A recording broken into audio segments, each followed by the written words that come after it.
வெங்காய சட்னி ஒன்றும் பார்க்கலாம். அது எப்படி பண்றது அப்படின்னா, இதுல வந்து நம்ம தக்காளி சேர்க்க போறது கிடையாது, வெங்காயம் மட்டும்தான்.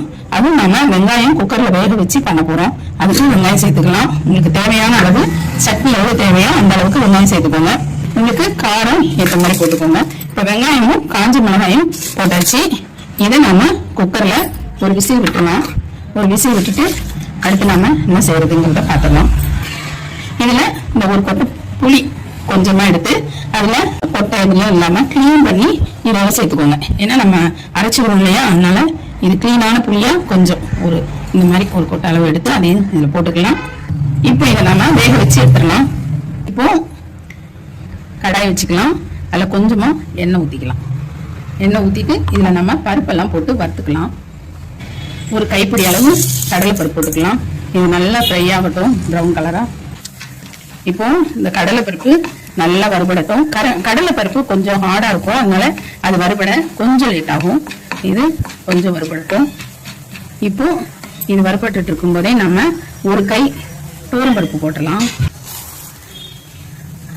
அதையும் நம்ம வறுத்துக்கலாம். நல்லா ப்ரௌனா வறுபடட்டும். இது வறுபடும் போதே நம்ம ஒரு கைப்பிடி உளுந்து சேர்த்துக்கலாம். இதெல்லாம் நல்லா ஃப்ரை ஆகட்டும். கொஞ்சமா ஆயில் போட்டு இதை நல்லா ப்ரௌனா வதக்கிக்கலாம். இப்போ நம்ம இந்த பருப்பெல்லாம் போட்டோம் இல்லையா, இதுல பாதி அளவு நீங்க பச்சை பயிர் சேர்த்துக்கோங்க. இப்போ இதெல்லாம் ஒரு கைப்பிடி போட்டோம், இந்த பச்சை பயிர் மட்டும் அரை கைப்பிடி அந்த மாதிரி போட்டிருக்கோம். இது எல்லாமே நல்லா ஃப்ரை ஆகட்டும். நல்ல ஒரு ஃப்ளேவர் வருது இந்த பருப்பெல்லாம் வதங்குறது. இந்த ஸ்டேஜ்ல நாம பூண்டு சேர்த்துடலாம். இதோட நல்லா இப்போ பாருங்க நல்லா வதங்கிருக்கு. ஒரு கைப்பிடி அளவு பூண்டு உரிச்சு வச்ச பூண்டு நம்ம சேர்த்துருக்கோம். குக்கர்ல வெங்காயம், காஞ்ச மிளகாய், புளி ஒரு கொட்டை புளி நம்ம வேக வச்சிருக்கோம். இந்த பருப்பெல்லாம் இப்போ போட்டு ஃப்ரை பண்றோம். இதுல வெங்காயத்தூள் சேர்த்துடலாம். கொஞ்சமா பெருங்காயத்தூள் சேர்த்துடலாம். கட்டி பெருங்காயம் இருந்தாலும் சேர்த்துக்கோங்க. இப்போ இதுல நம்ம தூள் பெருங்காயம் சேர்த்துருக்கோம். ஆனா இது வந்து இப்படி நம்ம பொன் நிறமா வறுக்கணும். ப்ரௌன் கலரா பாருங்க. பூண்டு எல்லாமே சேர்ந்து நல்லா ஃப்ரை ஆயிருக்கு. இந்த ஸ்டேஜ்ல ஒரு கைப்பிடி அளவு கருவேப்பிலை சேர்த்துடலாம். ஒரு கைப்பிடி அளவு நல்லா பச்சை கருவேப்பிலை சேர்த்தாச்சு.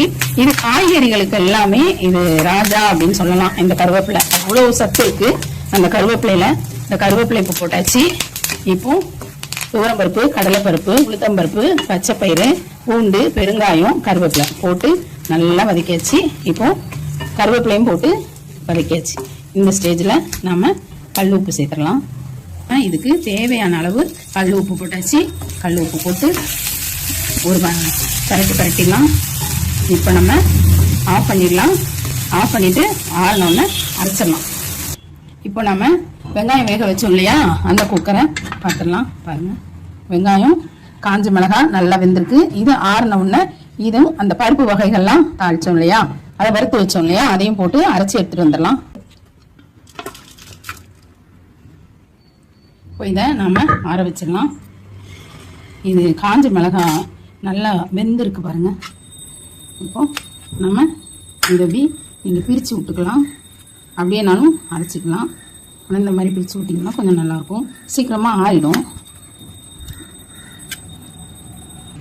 இப்போ நம்ம வறுத்து வச்சோம் இல்லையா, அதெல்லாம் மிக்ஸி ஜாரில் போட்டுடலாம்.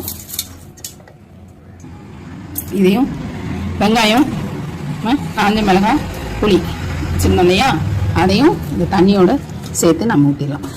இப்போ இதை அரைச்சி எடுத்துட்டு வந்துடலாம். இப்போ நம்ம சட்னி தாளிச்சிடலாம். கொஞ்சம் தாராளமாக எண்ணெய் ஊற்றிக்கோங்க. நல்லெண்ணெய் இருந்தால் ரொம்ப நல்லது. எண்ணெய் ஊற்றிக்கோங்க. கடுகு போட்டுக்கலாம். கடுகு நல்லா பொரியட்டும். நல்லா வெடிக்குது. ஒரே ஒரு காஞ்ச மிளகாய், ஒரு பச்சை மிளகாய் இதில் சேர்த்துடலாம். இதில் நம்ம கருவேப்பிலை சேர்த்துடலாம். ஒரு அரை வெங்காயம் சேர்த்துடலாம். நல்லா வதக்கிக்கலாம். இந்த தாளிப்பில் நம்ம கடுகு போட்டிருக்கோம். ஒரு காஞ்ச மிளகாய், ஒரு பச்சை மிளகாய், கருவேப்பிலை, நம்ம அரை வெங்காயம், சின்ன வெங்காயத்தில் அரை வெங்காயம் பொடியாக நறுக்கி சேர்த்துருக்கோம். இதை நம்ம தாளிச்சுக்கலாம். இது நல்லா ப்ரௌன் ஆகட்டும். A few moments later. இதில் நம்ம அரைச்சோம் இல்லையா, அந்த சட்னியை இதோட நம்ம சேர்த்துக்கலாம். தாளிப்பு போட்டோம். உங்களுக்கு கொஞ்சம் தண்ணியா வேணும், ரொம்ப கெட்டி பதமா இருக்கு அப்படின்னா நீங்க கொஞ்சம் தண்ணி சேர்த்துக்கலாம். அல்லது இதுவே நல்லா இருக்கு அப்படின்னா நீங்க இந்த மாதிரி சேர்த்துக்கலாம், உங்க விருப்பம் தான். இப்போ நம்ம அந்த மிக்ஸி ஜார் கலந்து கொஞ்சம் தண்ணி சேர்த்துறோம். பதத்துல வேணுமோ அதை நீங்க பண்ணிக்கலாம். இப்போ நம்ம கொஞ்சம் தண்ணி சேர்த்தாச்சு. தண்ணி சேர்த்து இப்போ ரொம்பவே அருமையான நல்ல ஒரு சட்னி தக்காளி இல்லாம ரெடி ஆயிடுச்சு பாருங்க. இதுல எல்லா பருப்பும் நம்ம சேர்த்ததுனால நல்ல ஒரு ஸ்ட்ரென்த் கிடைக்கும், உடம்புக்கும் நல்லது. இது ரொம்ப ரொம்ப டேஸ்டாகவும் இருக்கும். காரம் நீங்க உங்க தேவைக்கு அளவு போட்டுக்கோங்க. காஞ்ச மிளகாய் எவ்வளோ தேவையோ அந்த அளவுக்கு நீங்க போட்டுக்கலாம். இப்போ ரெடி ஆயிடுச்சு வெங்காய சட்னி. வெங்காயமும் பருப்பும் சேர்ந்த சட்னி இப்போ ரெடி. சட்னிக்கு நாம ஒரு பணியாரம் போட்டுடலாம். அதாவது இட்லி மாவுலையே ஒரு பணியாரம், அதுல வெங்காயம் எதுவுமே சேர்க்காம நம்ம இட்லி தோசைக்கு பதில் அந்த இட்லி மாவுல ஒரு குழி பணியாரம் போட்டு எடுத்துடலாம் இந்த சட்னிக்கு. இப்போ நம்ம பணியார சட்டி வச்சுட்டோம். அதில் கொஞ்சம் கொஞ்சம் எண்ணெய் ஊற்றிக்கலாம். இது வெறும் இட்லி மாவு தான், இதில் நம்ம எதுவுமே கலக்கல. இதில் உப்பு மட்டும் போட்டு கரைச்சிருக்கோம். நம்ம இதை பணியார சட்டியில் ஊற்றிடலாம்.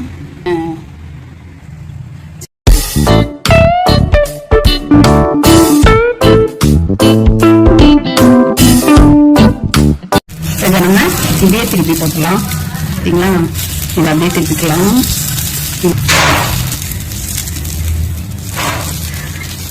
நல்லா வந்து நல்லா ப்ரௌன் பாருங்க, அழகா இருக்கும் பார்க்கறதுக்கு. இப்போ நல்லா வெந்துருச்சு, நம்ம இதை எடுத்துடலாம். பாருங்க நல்லா சாஃப்டா வெந்திருக்கு.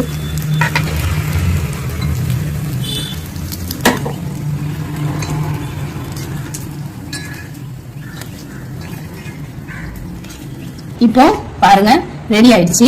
அதாவது இது நீங்க எதுவுமே இல்லாம வெறும் இட்லி மாவுல நம்ம பணியார குழியில போட்டு எடுத்திருக்கோம். இது கொஞ்சம் நல்லா இருக்கும் பார்க்கறதுக்கு, சாப்பிட்றதுக்கு, எல்லாத்துக்குமே. இப்போ ரெடி ஆயிடுச்சு. சட்னியில நம்ம பார்த்துருவோம். இப்போ பாருங்க எவ்வளோ சாஃப்டா முறுமுறுன்னு வந்திருக்கு அப்படின்னு. இதே மாதிரி செஞ்சு கொடுங்க.